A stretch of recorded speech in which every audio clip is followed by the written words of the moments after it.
মই মোহাম্মদ তৈবুৰ ৰহমান অসম প্ৰদেশ কংগ্ৰেছ কমিটিৰ সংখ্যালঘু বিভাগৰ সাধাৰণ সম্পাদক আৰু ৰাজীৱ ভৱনৰ কাৰ্যালয়ৰ তত্ত্বাৱধায়ক।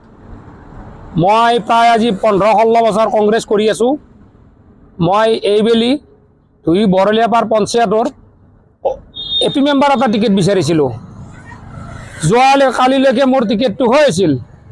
এতিয়া মই আজি যদি নমিনেশ্যন দিব আহোঁ, মোৰ টিকেটটো নাই, মোৰ নিৰ্দলীয় হৈ গৈছে। তাৰোপৰি মই যিহেতুকে মই ৰাজীৱ ভৱনত থাকোঁ, আমাৰ দলৰ সভাপতি মাননীয় ভূপেন বৰা ডাঙৰীয়াক মই দুবাৰো ফোন কৰিছিলোঁ। তেখেতে মোক কৈছে মই ডিষ্ট্ৰিক্ট প্ৰেচিডেণ্ট কংকন দাসক কৈ দিম, কৈছে তোমাৰ টিকেটটো হ'ব। কিন্তু মোৰ ইয়াৰ কাৰণে মোৰ জগৰীয়া কংকন দাসৰ কাৰণে মোৰ আজি টিকেটটো নহ'ল। তেওঁ পইচাত লেনদেন বিক্ৰী কৰি টিকেট বিক্ৰী কৰিছে।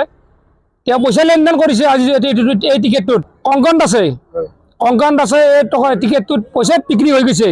যোৱাকালিলৈকে মোৰ এইটো টিকেট হৈ গৈছিল। এতিয়া কংকন দাস ডাঙৰীয়াক ফোন কৰোঁতে বাৰে বাৰে কয় মোৰ হাতত নাই। তেওঁ এজন ডিষ্ট্ৰিক্টৰ প্ৰেচিডেণ্ট, তেওঁ দিম বুলি ক'লে কোন টিকেট নিদিয়া। এইবিলাক মিছা কথা। আৰু মোক গোটেই লিখি দিছিল। আমাৰ কামৰূপ খানত চাৰো ভালে এনেকুৱা কৰিছে। এইটো কংকন দাস ডাঙৰীয়াই। কংকন দাসৰ কাৰণে মোৰ আজি টিকেট নহ'ল। তেওঁ পইচা লৈছে, পইচা নল'লে টিকেটটো নলিবা। তেওঁ যদি পইচা নলোৱাকৈ তেতিয়া মোক কিয় টিকেট নিদিলে? তেওঁ 4-5 লাখ টকাত বিক্ৰী কৰিছে টিকেটটো, এটা টিকেট। বেলেগে লাইনতে বিচাৰিছিল, কিন্তু মোক ডাইৰেক্ট যোগাযোগ কৰিব পৰা নাই। মই যিহেতুকে দলত পদত আছোঁ।